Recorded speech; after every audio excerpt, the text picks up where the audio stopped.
Ngayon naman, pag-uusapan naman natin yung mas dedetalyehin natin yung isang situation ng green light, yung steady green light. Pagpapalapit tayo sa intersection na steady green light, lalo na pag nasa unahan tayo, ano ang dapat nating maging manner, maging pag-uugali? Dapat ba hahabulin mo yung ilaw dahil magdidilaw na, magpupula na after ng dilaw? Bibilisan mo ba, lalo na ikaw yung nauuna? Anong dapat mong gawin?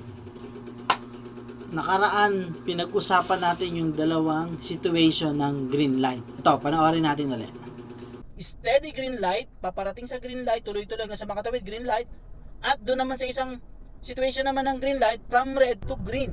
Ano ang magiging manner natin tuwing tayo ay nasa traffic light na green light? Yung isa, steady green, yung isa naman, from red to green. Bago natin simulan yung talakayan dyan sa steady green light, basahin muna natin ano ba ang ibig sabihin ng traffic light na steady green light sa ating traffic light rules.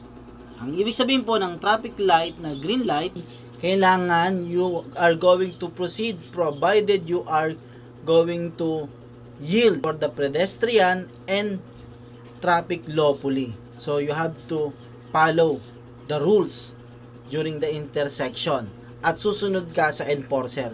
Kung magmamadali ka sa intersection na may traffic light, hindi mo masusunod yan. May bigla-biglang darating na tumatawid na hindi nakakaalam, hindi sumusunod sa traffic light na mga tao, bigla na lang tatawid. Or may enforcer na nagpapahinto, nakahataw tayo, hindi natin masusunod yan. Pangalawa, meron tayong rules na meron tayong right of way.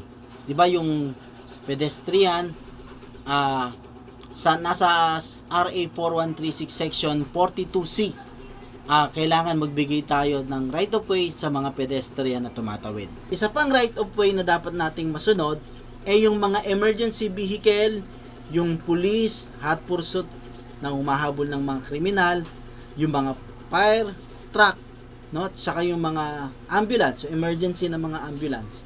Isa yon sa bibigyan natin ng right of way. Yan na may nakasulat sa RA 4136 section 43B ng ating pong batas trapiko. Meron pang iba-ibang mga nasa kalsada na minsan ay kinakailangan din natin pagbigyan.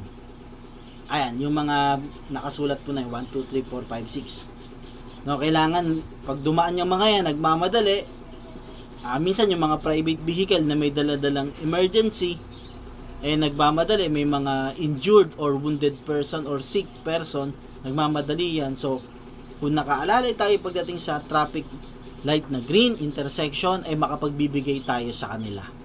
So yan ilan sa mga tip na pwede natin gawin para maging caring tayo sa ating pagmamaneho, sa ating pagtawid sa mga intersection during the green traffic light. Papakita namin sa inyo yung mga ilang video, ang mga nakalimot. Panoorin natin.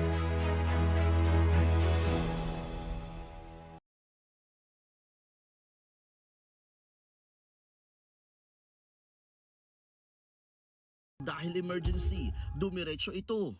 Sinubok ang pumrero ng rider mula sa kabilang lane pero sumemplang siya.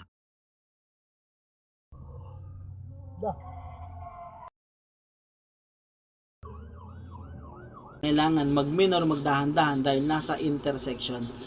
Road and Machine Care, laging magtagubilin sa ating pagbiyahe, laging maging caring po sa ating pagmamaneho. Muli po, maraming pong salamat sa Diyos.